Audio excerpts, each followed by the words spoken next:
and there is specifically when it comes to the Punjab Pure Food Authority roles इस description, तो वो हम लोगों ने हमने वो डिस्कशन कर लिया थी कि पंजाब प्योर फूड अथॉरिटी की इटसेल्फ क्या ड्यूटीज हैं, ठीक है, उन ड्यूटीज को हमने डिस्कस किया था। इसके अलावा फिर हमने जो इंटीग्रल पार्ट है फूड्स जो अथॉरिटी का आप कह लें कि मेन थीम है कि जो पब्लिक सेक्टर से हम लोगों को या कमर्शियल लेवल के ऊपर जो फूड सैंपल्स हैं, फूड अथॉरिटी का ये काम है कि ये एश्योरिटी रखे कि जो भी उसकी विसिनिटी के अंदर एरिया, जो भी उसकी विसिनिटी में जो भी प्रोसेसिंग यूनिट्स आ रहे हैं, दे आर सेफ, और वो जो फूड जो दे रहे हैं वो कंज्यूमेबल होना चाहिए, ठीक है, and they are free from contamination. तो ये मेन थीम है पंजाब फूड अथॉरिटी का, और इस चीज को उन लोगों ने इंश्योर करना है, ठीक है। This is the main theme of Punjab for food authority. फिर हम लोगों ने उसकी कुछ जॉब डिस्क्रिप्शंस पढ़ी थी कि पंजाब फूड इटसेल्फ वो किस तरीके से काम करती है, ठीक है। इसके अलावा जो इंटीग्रल पार्ट्स हैं, यानी जो लोग जो फील्ड के अंदर काम करते हैं, specifically when it comes to food safety officers या फूड इंस्पेक्टर्स। तो फूड इंस्पेक्टर्स की हमने रिक्वायरमेंट्स की बात की थी कि उसकी if someone wants to become a food safety officer, so what are the requirements of to become a food safety officer? So first of all, we have discussed the requirements. After that, we have discussed regarding the job descriptions of a food safety officer. Then we even have discussed about the powers of the food safety officer, ठीक है। तो ये हम सारी चीजें discuss कर चुके हैं कि किस किस्म की उसकी पावर्स हैं, किस किस्म की वो जॉब उसकी होगी, क्या कैसे वो काम करेगा, क्या क्या वो काम उसको करना चाहिए। Same is true for the public analyst, ठीक है। तो पब्लिक एनालिस्ट के ऊपर भी हम लोगों ने बात की थी कि पब्लिक एनालिस्ट को किस तरीके से काम करना चाहिए, ठीक है। उसके अलावा पब्लिक एनालिस्ट में हमने एक जो बात की थी, it is specifically regarding the sampling, ठीक है। सैम्पलिंग के मैंने आपको बता चुका था कि सैम्पलिंग क्यों करनी चाहिए। Definitely it requires for the analysis of the food, कि अगर आपको कोई फूड पे डाउट है या सस्पिशियस नेचर का फूड है, तो you can able to take the food sample for the analysis. और फूड एनालिसिस कौन करेगा, यानी लेबोरेटरी के अंदर टेस्ट कौन करेगा, वो पब्लिक एनालिस्ट करेगा। लेकिन जब आपने फूड सैंपल को कलेक्ट करना है, तो फूड सैंपल की कलेक्शन के अंदर आपने कुछ चीज़ों को अश्योर करना है, और उसी प्रोसीजर के थ्रू जो है आपने जो है वो सैंपल को कलेक्ट करना है, ठीक है। वो प्रोसीजर जो है मैं आप लोगों को वैसे पहले भी डिस्कस कर चुका हूँ कि सैम्पलिंग के आपने 3 पार्ट्स बनाने हैं, और 3 पार्ट्स का ये मतलब है कि एक तो उसकी कॉपी रहे, अगर इन केस ऑफ एनी एम्बिग्यूटी, तो शॉपकीपर के पास भी जिसे सैंपल कलेक्ट किया गया है, तो उसके पास भी एक सैंपल एग्जिस्ट करता हो, ताकि वो उसको टेस्ट करा ले। अगर उसको ये इतराज़ है जो भी उसकी सैंपल्स की रिपोर्ट्स आती हैं, या अगर कोई सैंपल जो है वो टेम्पर होने का चांसेस हैं, तो वो भी उसके अंदर मिटिगेट हो जाए। तो these are some of the reason to make the food sample, to make the copies of the food samples, ठीक है। अब हम पार्ट नंबर 8 को डिस्कस करें, थोड़ा सा इन डिटेल हम जरा देखेंगे कि क्या प्रोसीजर है for seizure of unsound food. Seizure का मतलब होता है कन्फेस्टिकेट करना, यानी जो भी आपने फूड को अगर सैंपल आपने कलेक्ट करना है, तो वो आप किस तरीके से अनसाउंड फूड या कोई भी आपको लगता है कि फूड जो जो कि कंटामिनेटेड है या अडल्टरेटेड फूड है, तो उसको आप किस तरीके से इन्वेस्टिगेट करोगे, ठीक है। तो फर्स्ट ऑफ ऑल ये पार्ट नंबर 8 के ऊपर है। आपके जो डॉक्यूमेंट मैंने आपको दिया हुआ है पंजाब प्योर फूड रूल्स का, तो आप वहां से भी इसको साथ साथ देख सकते हो। If in any market go down, shop, stall, or other place used for the sale of any food intended for human consumptions, or for the preparation, manufacture, storage of any such food for the purpose of trade for sale of food, inspector finds any article of food which is in his opinion is or appears to be injurious to health, or is decayed or putrefied, ठीक है, she shall in the presence of two respectable person, and if practicable of the owner of the article or his agent or of the occupant of the premises for with the cause the article to be seized and taken to into his custody।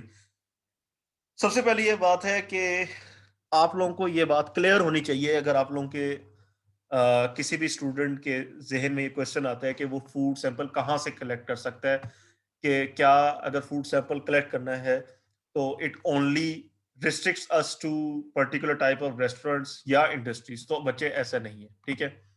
Food sample जो है वो even if someone is selling food on cart, यानी ready के ऊपर बेच रहा है, या और someone is having a small shop और अ godown, even a cafeteria, in a small cafeteria in a university. So whatever is the case, if the food is considered to be deleterious या putrefied वैसे usually हम word use करते हैं oils के लिए, ठीक है, जो ऑयल्स रेंसिड हो जाता है या खराब हो जाता है तो putrefied का वर्ड भी यूज किया जाता है, यानी खराब होना या स्पॉइल्ड हो जाना। तो अगर फूड सेफ्टी ऑफिसर कंसीडर करे कि कहीं से भी, रिगार्डलेस ऑफ द प्लेस, कोई भी जगह पे अगर उसको लगे कि फूड खराब है या ऑफ सस्पिशियस नेचर का है, तो वो सैंपल कलेक्ट कर सकता है। तो ये तो पहले बात क्लियर होनी चाहिए कि he or she can take sample from any place if the place is intended for the sale of the food. ठीक है, ये तो बात आप लोगों को पहले याद रखनी चाहिए। दूसरी बात ये है कि सैंपल कलेक्शन का तरीकेकार ये है कि ये जो मैंने आपको पहले बात डिस्कस की थी कि जब भी सैंपल कलेक्ट करेगा तो for the sake of security या for the for prevention of any inconvenience for future, तो दो रिस्पेक्टेबल पर्सन के सामने जो है वो सैंपल कलेक्शन की जाएगी। ठीक है, सैंपल प्रोसीजर का मैंने आपको बता भी दिया। सैंपल 3 तरह में पार्ट होगा और उसमें 2 जो है आपके पास गवाह होने चाहिए। ठीक है, 2 आप ये ना हो कि पंजाब फूड अथॉरिटी से ही हो, वो कोई न्यूट्रल पर्सन भी हो सकते हैं जिनके सामने आप सैंपल कलेक्ट होंगे, ताकि अगर इन केस अगर कोई भी इश्यू हो, जिस तरह मैंने आपको बताया था कि इश्यूज आ सकते हैं, लेट्स से कि जहाँ से आप सैंपल कलेक्ट कर रहे हैं वो डिनाई कर सकता है कि सैंपल जो है मेरे फूड का ही नहीं है, या ये डेल्टेरियस नेचर का नहीं हो सकता, या इसकी रिपोर्ट ठीक नहीं है। तो उन सारे तमाम केसेस के अंदर जो है वो रिस्पेक्टेबल जो आपने पर्सन्स को जो आपने गवाह बनाया हुआ था, तो उनको जो है आप उनकी मदद से फिर आप कोई भी जो अगर आगे ऐसी सिचुएशन पैदा होती है तो उसको आप प्रिवेंट कर सकते हो। ठीक है, इसके अलावा ये है कि अगर आप जो अ, मज़ीद अगर इसका बेहतर तरीका ये है सैंपल कलेक्शन का कि आप सैंपल जो है वो ऑनर की प्रेज़ेंस के अंदर करो, ठीक है? मतलब जो भी फूड प्रेमिसेस का जो ऑनर है, जिस जो भी सेल पॉइंट पे अगर कहीं जहाँ पे फूड बेक रहा है या कोई रेस्टोरेंट से ले रहे हो, तो उस रेस्टोरेंट का जो ऑनर है, या if you are talking about the cafeteria या godown whatsoever is the case, तो उसके ऑनर के सामने आप फूड सैंपल कलेक्ट करो। लेकिन अगर ऐसा नहीं है, definitely most of the time इस तरह पॉसिबल नहीं होता कि वहाँ पे ऑनर की प्रेज़ेंस नहीं होती, तो वहाँ पे जो भी ऑक्यूपेंट है, ऑक्यूपेंट से मुराद ये हो सकता है कि रेस्टोरेंट मैनेजर भी हो सकता है, वो उसका कोई इंचार्ज भी हो सकता है, एजेंट भी हो सकता है। उस लेट्स से कि if you are taking the food sample from a food storage place, ठीक है? तो वहाँ पे हो सकता है कि कोई ना कोई एजेंट हो वहाँ पे, या मैनेजर हो जो कि उस फूड स्टोरेज को जो है वो मैनेज कर रहा होगा। तो आप उसके सामने भी जो है वो फूड सैंपल जो है वो कलेक्ट कर सकते हो। ये ज़रूरी नहीं है, ऑनर अगर होता है तो it's a very good thing, लेकिन अगर ऑनर इन, क्योंकि अल्टीमेटली जो भी केस को डील करना है या जो भी फाइन इम्पोज होना है, तो it will be going to affect the owner. तो दैट्स व्हाई ऑनर की प्रेजेंस जो है it's it's considered to be a very good thing. लेकिन इस तरह पॉसिबल अगर नहीं है, ऑनर वहां पे एट द स्पॉट अगर नहीं प्रेजेंट, तो आप फिर भी जो भी ऑक्यूपेंट है उस जगह का, उस जगह पे जो भी शख्स है, जो मैनेजर है, एजेंट है, तो उसकी आप जो है प्रेजेंस के अंदर आप जो है वो फूड सैंपल जो है वो कलेक्ट कर सकते हैं। ठीक है, दूसरी बात ये है कि an inventor of the article seize under the sub section rule 1 and of the receptacles और utensils in which it was kept shall be prepared and signed by the person witnessing the seizure and the articles of seize shall be sealed in their presence. अच्छा जी, दूसरी बात ये भी मैंने आपको बता दी थी कि सैंपल कलेक्शन का दूसरा तरीका ये है कि जब आप सैंपल कलेक्ट कर लोगे, जिस भी रिसेप्टिकल रिसेप्टिकल कहते हैं जो भी कंटेनर है या यूटेंसिल है जिसके अंदर आपने फूड सैंपल कलेक्ट किए, तो जो गवाह आपने वहाँ पे खड़े किए हुए थे, यानी जो विटनेस ज थे आप लोगों के सामने, जिनके आप सामने जो है वो सारा फूड सैंपल कलेक्ट कर रहे हो, उनसे आप साइन करवाओगे, ठीक है? आपको मैंने बताया था ना कि आप पूरा वो सैंपल जो है वो उसको कवर कर लेते हो, उसकी सीलिंग होती है, वैक्स के थ्रू जो है वो सील कर देते हैं, और सील के ऊपर फिर उसके ऊपर एक टैग लग जाता है। टैग के अंदर जहाँ से आप फूड सैंपल कलेक्ट कर रहे होते हो, उस जगह का पूरा कंप्लीट एड्रेस, और उस एड्रेस के साथ-साथ फूड सैंपल आपको लिखना होता है कि किस किस्म का फूड सैंपल है, बटर है तो बटर लिख दोगे, मिल्क है या जो भी, ठीक है? तो वो आप उसके ऊपर मेंशन करोगे कि फूड सैंपल किस किस्म का है, एड्रेस कंप्लीट लिखोगे, फिर उसके ऊपर आपने जो जिन विटनेसेस के सामने आप सैंपल कलेक्ट कर रहे हो, उनके आप साइन्स जो है वो उनसे लोगे, ठीक है? क्योंकि उनके सामने जो है आपने फूड सैंपल जो है वो कलेक्ट किया होगा। और अगर हो सके तो जो आपका वहाँ पे जो ओनर है या ऑक्यूपेंट है, तो उसके भी आप साइन जो है वो लोगे।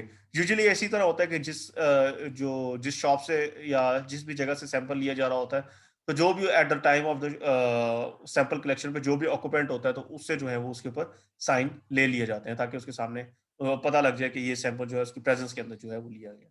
ठीक है?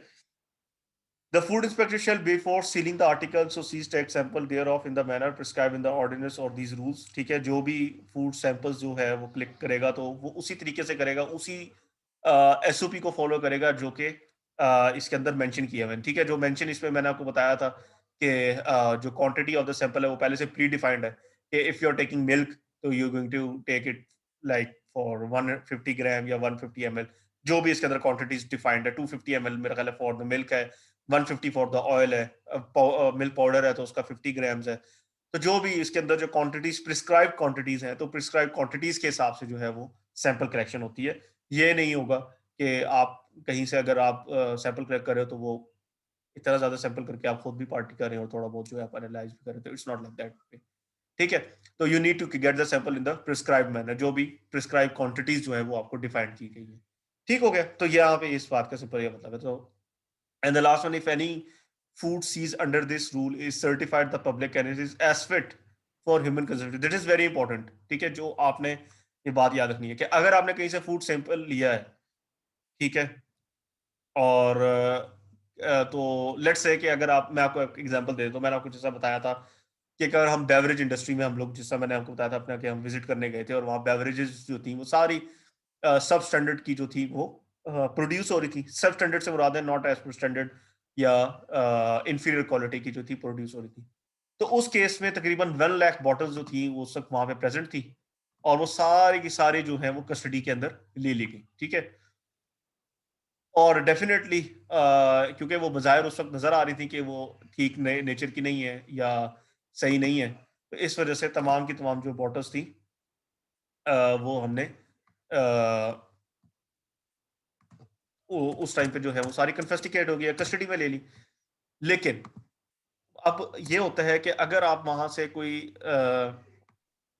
बॉटल जो है वो पब्लिक एनालिस्ट को भेजते हैं फॉर द एनालिसिस, और पब्लिक एनालिस्ट जो है उसको एनालाइज करते हैं, और होता ये है कि वो अगर बॉटल्स ठीक निकल आती हैं, लेट्स से कि वो हेल्थ हैजिडियस नहीं है, वो ना कंटेमिनेशन है उसके अंदर, वो ड्रिंकेबल है, ठीक है, उस केस के अंदर जितनी भी आपने फूड कन्फेस्टिकेट किया होगा वो आपने वापस करना होगा टू द ऑनर। ठीक है, तो यही यहाँ पे ये बात लिखी हुई है। ठीक है, if any food seized under this rule is certified by the public analysis as fit, लेकिन यानी कि अगर पब्लिक एनालिसिस टेस्ट के बाद किसी भी फूड सैंपल को फिट करार दे देता है, ठीक है, कि वो फिट है ह्यूमन कंजम्पशन के लिए, या जो भी उसकी नेचर जिस तरह डिपिक्ट किया हुआ है वो एज इट इज है, या जो भी उसकी क्वालिटी है वो उस क्वालिटी के ऊपर पूरी उतर रही है, मतलब किस कोई भी अगर ऐसा पैरामीटर फूड का जो जो कि आपको सस्पिशियस लग रहा था, लेट्स से कि अगर एक दूध है वो बहुत ज्यादा आपको व्हाइट लग रहा है, मैं एग्जांपल दे रहा हूँ, और आपको लगता है इसके अंदर यूरिया की अडल्ट्रेशन हो सकती है, लेकिन पब्लिक एनालिस्ट उसको टेस्ट करने के बाद कहते हैं there is no urea present in the milk. Similarly अगर कोई और केस है जिसमें आपको फैट कंटेंट ज़्यादा लग रहे हैं और आपको लग रहा है कि सिंथेटिक मिल्क है, या सिंथेटिक वे से जो है इसके अंदर फैट जो है वो प्रेजेंट किया गया हुआ है, लेकिन अगर पब्लिक एनालिस्ट उसको फिट करार दे देता है, तो अगर आपने जस्ट इन केस आपको अगर लगता है कि अगर आपने ऑन स्पॉट आपने ज़्यादा सैंपल कलेक्ट कर लिया, मैंने जैसे आपको बताया था ना कि अगर ऑन स्पॉट ये चीज़ दरियाफ्त हो जाए या आइडेंटिफाई हो जाए कि जो फूड है वो ह्यूमन कंजप्शन की लिए सूटेबल नहीं है, तो उस केस में ये होता है कि वो एट द स्पॉट सारा का सारा या तो फूड डिस्कार्ड कर दिया जाता है, या फिर सारा का सारा फूड जो है वो कस्टडी के अंदर ले लिया जाता है। अगर फूड सेफ्टी ऑफिसर को लगे कि वो फूड सारा का सारा सस्पिशियस ना लगे, लेकिन उसको वो लग रहा हो कि सारा खराब है। ठीक है, मैंने आपको बताया था कि जिसका यूरिया आइडेंटिफाई हो गया था तो पूरा लीटर्स ऑफ ट्रंक जो है वो डिस्पोज ऑफ हो जाता है, सारा का सारा मिल्क जो है वो उसी स्पॉट पे डिस्पोज ऑफ हो जाता है एट द स्पॉट टेस्ट करने के ऊपर भी। ठीक है, फिर यहाँ पे वो प्रिस्क्राइब चीजें यूज नहीं होंगी, जैसा प्रिस्क्राइब क्वांटिटीज दी हुई है ना। प्रिस्क्राइब क्वांटिटी तो उस वक्त है ना कि सैंपल आप ले रहे हैं और जस्ट आप टेस्ट करवाना चाह रहे हैं, आपको सस्पिशियस है, आप सस्पेक्टेड आपको लग रहा है, सस्पेक्ट लग रहा है वो सैंपल, लेकिन अगर आपको लगे आप खुद से वहां पे डिसाइड कर लेते हो कि सारा सैंपल ही खराब है, हाइजीनिक कंडीशन वहां मेंटेन नहीं थी, लेट्स से बेवरेजेस की आपने सारी की सारी बेवरेजेस उठा ली, ठीक है, और बाद में ये पता चला कि पब्लिक एनालिस्ट ने जब टेस्ट किया तो वो तो सेफ थी, ठीक है, they are safe for human consumption, तो उस केस में जो भी आपने कन्फेस्टिकेट की हुई है फूड सैंपल या जो भी आपने फूड लिया हुआ है, वो सारा का सारा आपने रिस्टोर करना होगा ऑनर को, यानी जहां से आपने फूड लेकर गए हैं वो सारा का सारा उसको वापस देना होगा, ठीक है। तो these are some of the standards of the sampling.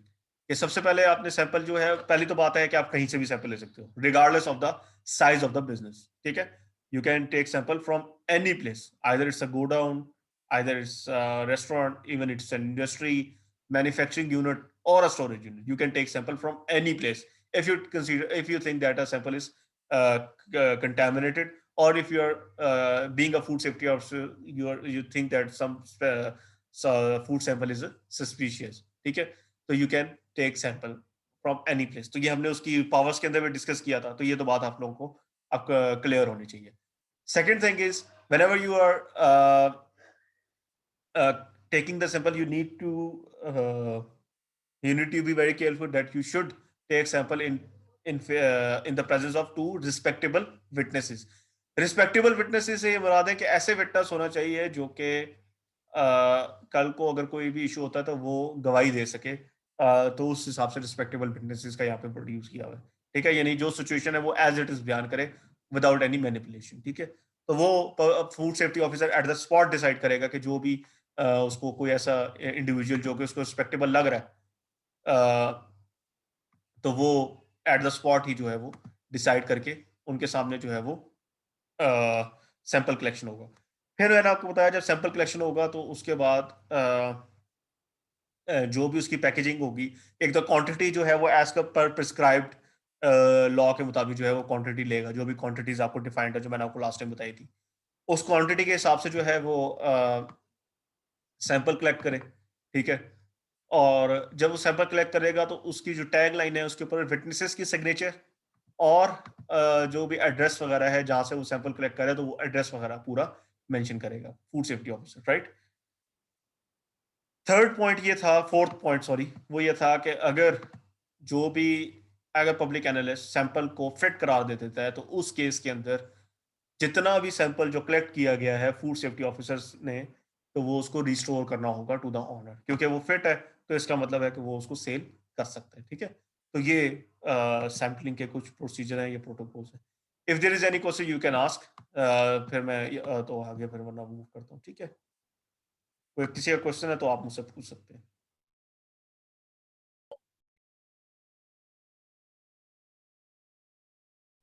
Clear है सर।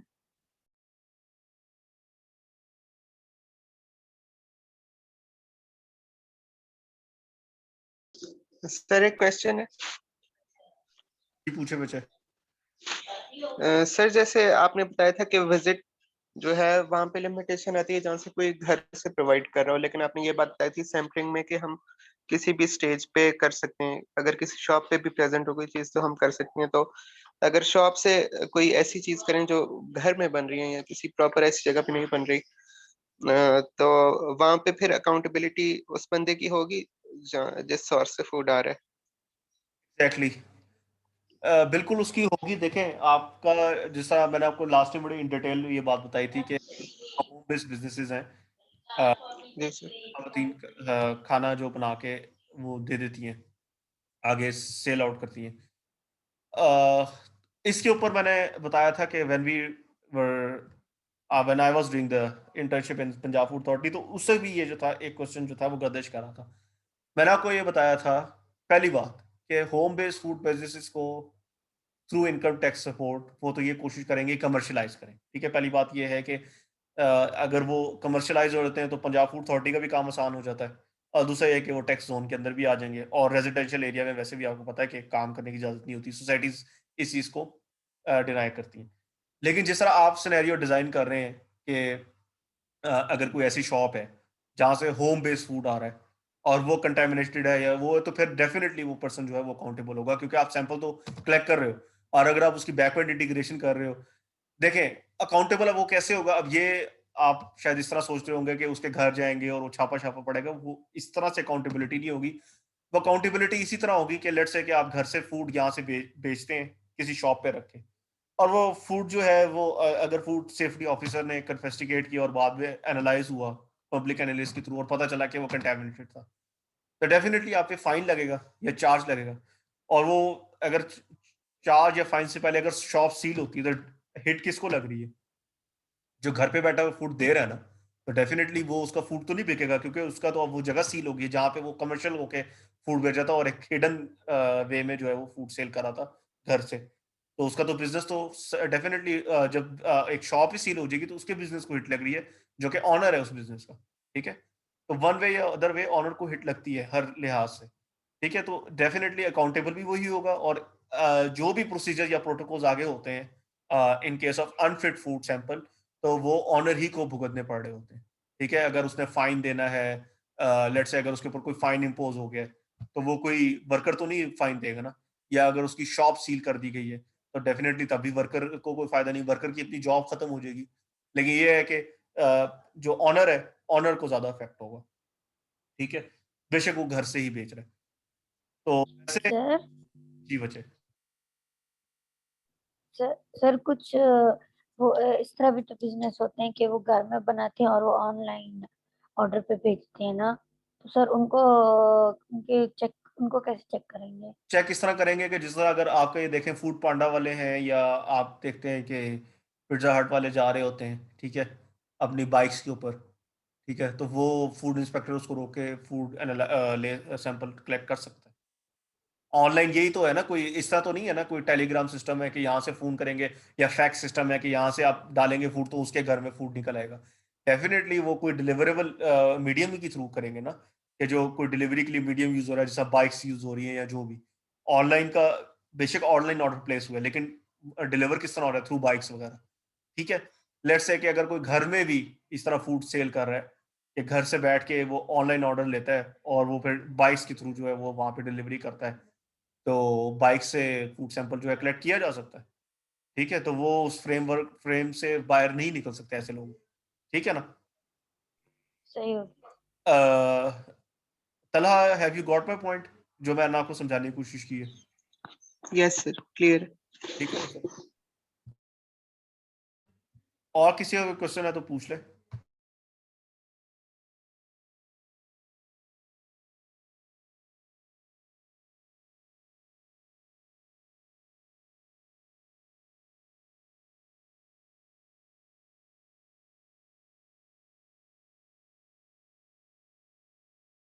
अच्छा जी, इसका क्वेश्चन नहीं है तो फिर मैं आगे प्रोसीड कर रहा हूँ। अच्छा, आप उसी के अगर आप नीचे जाएँ,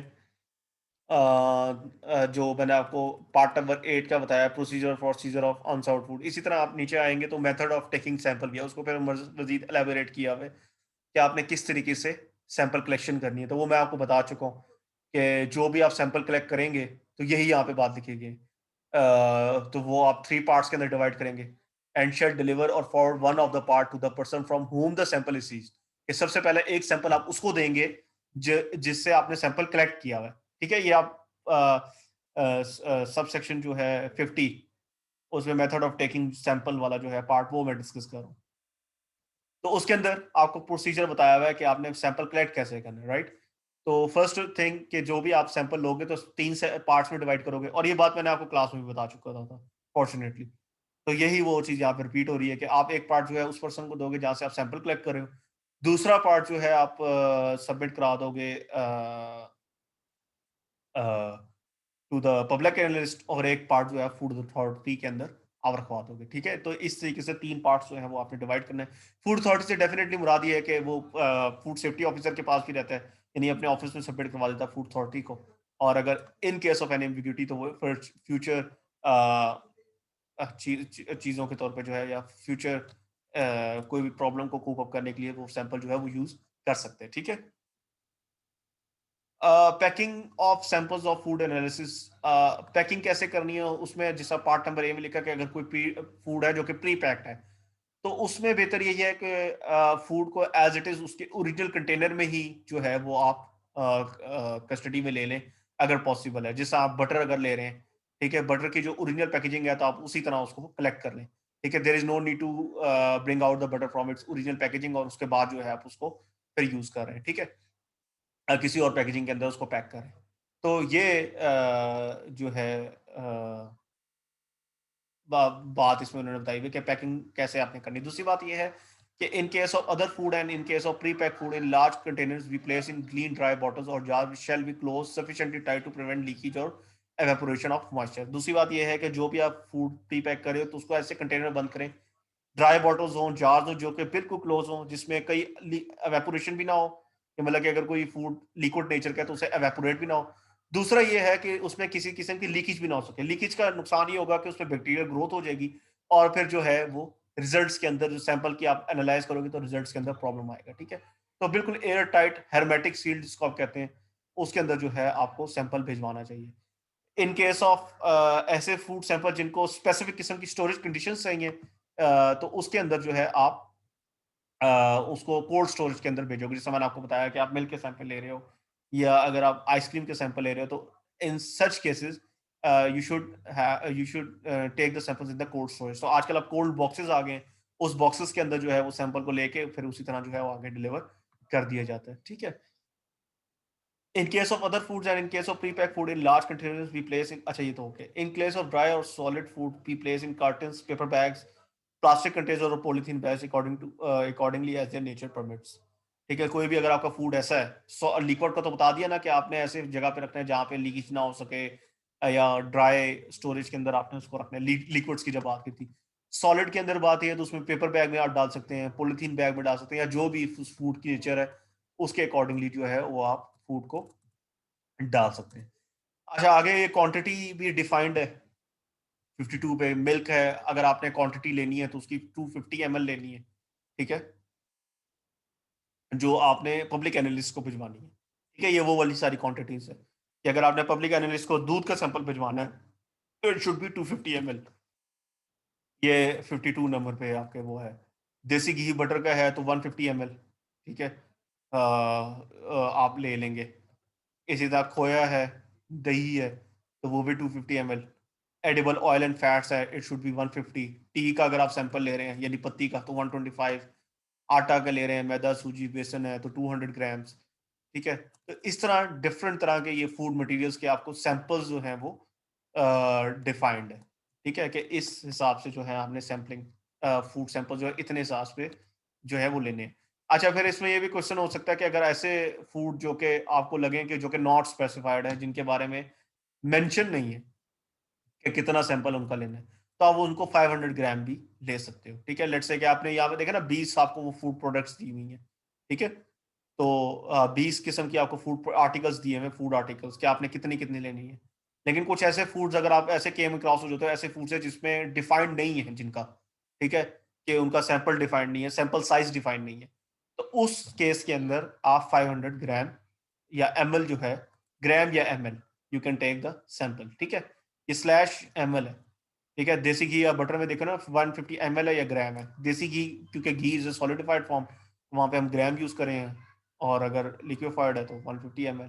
ठीक है, अगर लिक्विड में कन्वर्ट किया हुआ है। These are some of the examples or these are some of the protocols for the collection of the sample। ठीक है, now if there is any question from any part of the lecture that we have discussed so far, you can ask।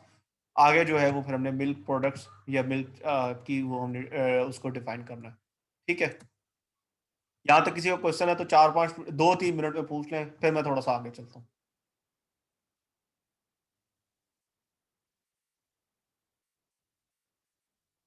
किसी का question है?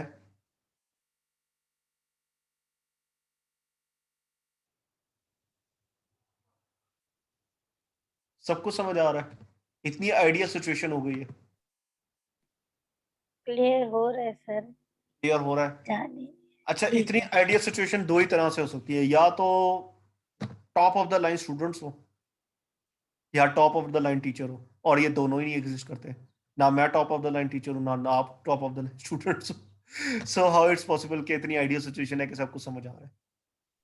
Sir जहाँ सवाल होते पूछ लेते हैं ना आपसे।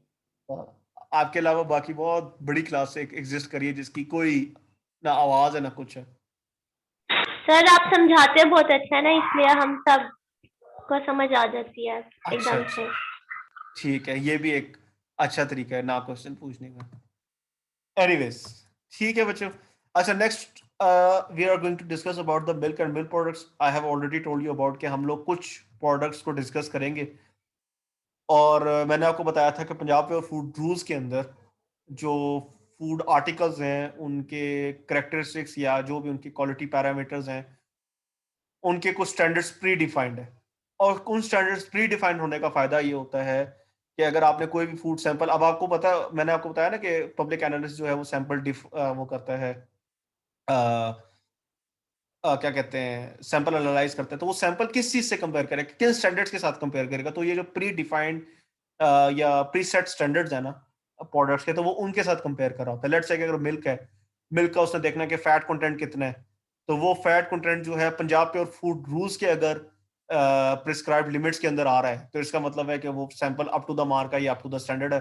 अगर उस स्टैंडर्ड से कम है तो इसका मतलब है वो सब स्टैंडर्ड प्रोडक्ट है। तो इस वजह से हम प्रोडक्ट्स या उसके जो पैरामीटर्स बने हुए हैं तो उसको हम डिस्कस करेंगे यहाँ पे, ठीक है।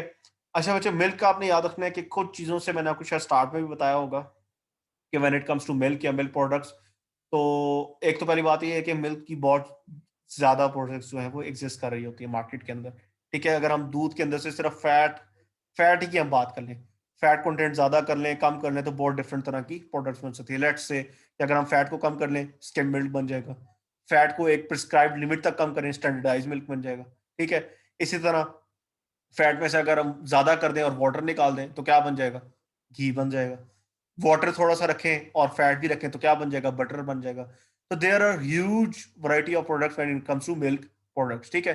तो वो हम लोगों ने इसके अंदर सारी चीजें डिस्कस करनी है ताकि आपको थोड़ी सी नो हाउ हो जाए when it comes to milk, तो हम लोग क्या क्या चीजें डिस्कस करते हैं, ठीक है। ये आपका अपेंडिक्स के अंदर है, मिल्क एंड मिल्क प्रोडक्ट्स, वो हम लोगों ने जो है वो डिस्कस करना है।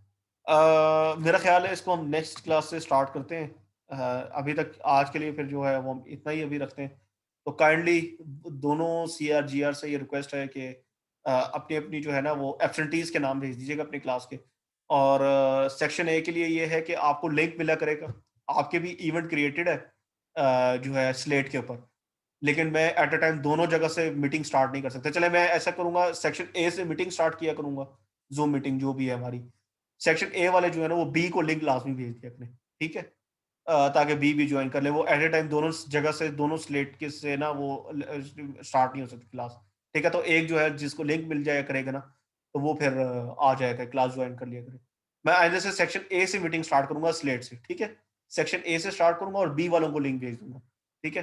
तो बी वाले जो है ना वो फिर ज्वाइन कर लिया करें, ठीक है। क्योंकि आज मैंने बी से स्टार्ट किया तो ए वाला है, तो नेक्स्ट टाइम से मैं ए से स्टार्ट करूंगा।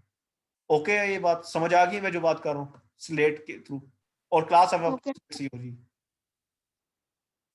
क्लास अब आपकी स्लेट के थ्रू ही होगी, ठीक है। ओके बच्चों, अपना ख्याल रखेंगे। इंशाल्लाह will meet on next class. Probably I am going to take makeup class, हो सकता है डिपेंडिंग अपॉन द कोर्स के कितना भी कोर्स हमने कवर करना है और आपकी मिड्स की डेट से पहले पहले, ठीक है। तो फिर मैं शायद एक मेकअप भी रख लूँ, अदरवाइज जो है वो फिर आपकी नेक्स्ट वीक में ही होगी। मैं आप लोगों को इन्फॉर्म कर दूंगा अबाउट द मेकअप, ठीक है बच्चों। सर मेड्स कब तक होंगे? आपके अप्रैल के स्टार्ट में ही होंगे होपफुली, ओके, ठीक है। ओके बच्चों, अल्लाह हाफिज, टेक केयर, अल्लाह हाफिज अल्लाह सर। हाफिज सर। अल्लाह हाफिज।